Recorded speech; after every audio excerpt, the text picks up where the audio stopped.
Party के कारकुनों को उसने सूली पर लटकाया था, टिटकी पर किया था, नारे सुनता था, लेकिन औरतों पर हाथ नहीं डाला था। तरह तस्वीरें नंगी जो है मुश्तहरी की गई है, शर्मनाक है।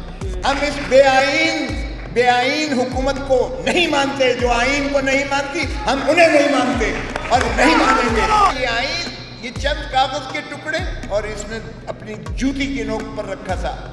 ये जाने वाले भी जब जाएंगे तो ये भी यही रोना रोएंगे कि हम नहीं कर रहे थे, कोई और कर रहा था। ओ भाई, फिर क्यों दिफा कर रहे हो? फिर क्यों ऐसी हरकतें कर रहे हो कि उसको ओन कर रहे हो? उतार दो काले कोट को, फेंक दो, इसको फाड़ दो। ना अदालत की कोई इज्जत है, तकरीम है, और ना वकील की कोई ताज़ीम और तकरीम है। अस्सलाम वालेकुम नाज़रीन कराम, सरदार लतीफ़ खोसा ने आज हैरान कर दिया। आपको मुकम्मल तकरीर दिखाते हैं। सरदार लतीफ़ खोसा अचानक कहाँ पहुँच गए और तकरीर के अंदर पाकिस्तान पीपल्स पार्टी के हवाले से और ख़ास तौर पर बिलावल भुट्टो को क्या मशवरा दिया कि किस तरह पीपल्स पार्टी के साथ इस नून लीग ने किया, ज़ियाउल हक़ के दौर में पीपल्स पार्टी के साथ क्या कुछ होता रहा, फिर भी तुम लोगों को शर्म नहीं आ रही। आप ये वीडियो देखिए, फिर इस पर डिटेल में बात करते हैं। आज मुझे यहाँ खड़े होकर ये महसूस हो रहा है कि हम एक सरजमीन बेआईन में सांस ले रहे हैं।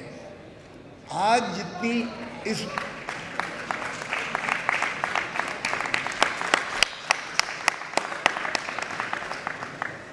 जितनी घुटन मैं महसूस कर रहा हूँ, मैंने अपनी सारी ज़िंदगी में ऐसी घुटन महसूस नहीं की है। आज जो जुल्म और बर्बरियत की दास्तानें रकम की जा रही हैं, हम ज़ियाउल हक़ को मरदूद कहते हैं, और सबसे ज़्यादा यानी इस मुल्क में जो इंतशार, फ़िक्री इंतशार, जितनी फसादात की जड़ हम ज़ियाउल हक़ को कहते हैं, आज की जमहूरी हुकूमत ने उसके रिकॉर्ड भी तोड़ दिए हैं। आज उससे ज़्यादा बर्बरियत और जो एक वहशत फैला दी गई है। ज़ियाउल हक़ ने मर्दों को कोड़े मारे थे, ज़ियाउल हक़ ने भुट्टो को फांसी दे दी थी, मर्दों को कोड़े मारे थे। हमारे पीपल्स पार्टी के कारकुनों को उसने सूली पर लटकाया था, टिटकी पर किया था, नारे सुनता था, लेकिन औरतों पर हाथ नहीं डाला था। आज की ज़िल्लत आमेज़, आज की ऐसी ज़िल्लत आमेज़ जो रुसवाई जो इस मुल्क में ये एक रीत डाली जा रही है, अल्लाह माफ़ी दे। जिस तरह पिछलों ने कहा था ना जी, हम तो कुछ नहीं कर रहे थे, वही कर रहा था, ये जाने वाले भी जब जाएंगे तो ये भी यही रोना रोएंगे कि हम नहीं कर रहे थे, कोई और कर रहा था। ओ भाई, फिर क्यों दिफा कर रहे हो? फिर क्यों ऐसी हरकतें कर रहे हो कि उसको ओन कर रहे हो?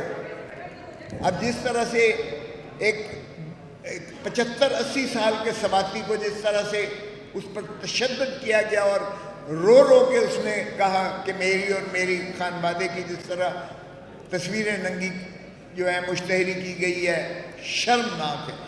जिस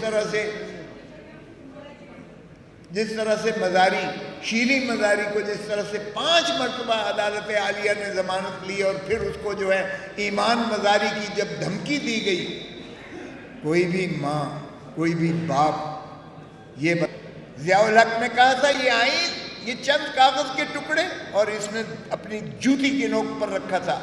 आज इन्होंने उसी आईन को जूती की नोक से भी ऊपर बखेर दिया है हवा में।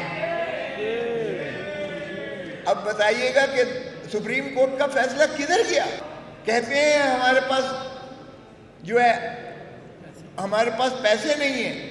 अरे भाई, तुम्हारे पास बाकी तो हर चीज़ के लिए पैसे हैं। इतनी बड़ी काबीना के अखराजात के तुम्हारे पास पैसे हैं, तुमने इतने ज़्यादा फंड जो है अपने MNAs को दे दिए कि जो मर्जी अल्ले सल्ले करो।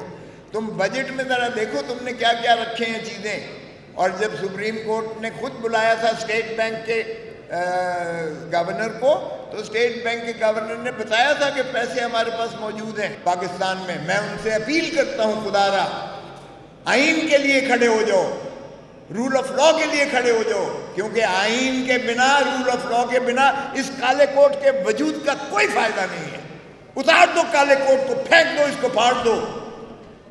ना अदालत की कोई इज्जत है, तकरीम है, اور نہ وکیل کی کوئی تعظیم اور تکریم ہے۔ کیا یہی پاکستان تھا جو علامہ اقبال کا تخیل تھا اور جس کو قائد اعظم محمد علی جناح نے ایک بیرسٹر نے تکمیل پذیر کیا تھا؟ اور اگر آپ نے آئین کو اسی طرح روندنا ہے، پامال کرنا ہے، تو میں نہیں مانتا، یہ کالا کوٹ نہیں مانتا، ایسی عدالت کو، ایسے نظام کو نہیں مانتا۔ ہم اس بے آئین حکومت کو نہیں مانتے، جو آئین کو نہیں مانتی، ہم انہیں نہیں مانتے اور نہیں مانیں گے۔ زندہ ہے، زندہ ہے وہ کرو، زندہ ہے، زندہ ہے وہ کرو، زندہ ہے، زندہ ہے وہ کرو، زندہ ہے۔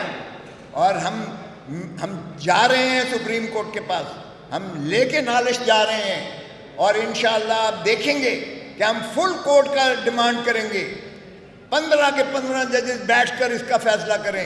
ناظرین کرام، آپ نے ویڈیو دیکھی سردار لطیف کھوسہ کی انتہائی جذباتی تقریر، غصے میں آپے سے باہر ہو گئے۔ پاکستان پیپلز پارٹی کو بھی ہوش کے ناخن لینے کا مشورہ دے دیا۔ پاکستان پیپلز پارٹی کے ساتھ جو کچھ اس حکومت نے کیا وہ کچا چٹا پوری قوم کے سامنے رکھ دیا۔ سردار لطیف کھوسہ نے کہا کہ انہوں نے پورے ملک کو سرزمین بے آئین بنا دیا ہے، ان کو ایک دن تو حساب دینا پڑے گا۔ جب یہ جائیں گے بولیں گے یہ سب کچھ ہم نے نہیں کیا، کوئی اور کر رہا تھا، تو آج اس کی ذمہ داری کیوں لے رہے ہو؟ سردار لطیف کھوسہ نے حدیں پار کر دی۔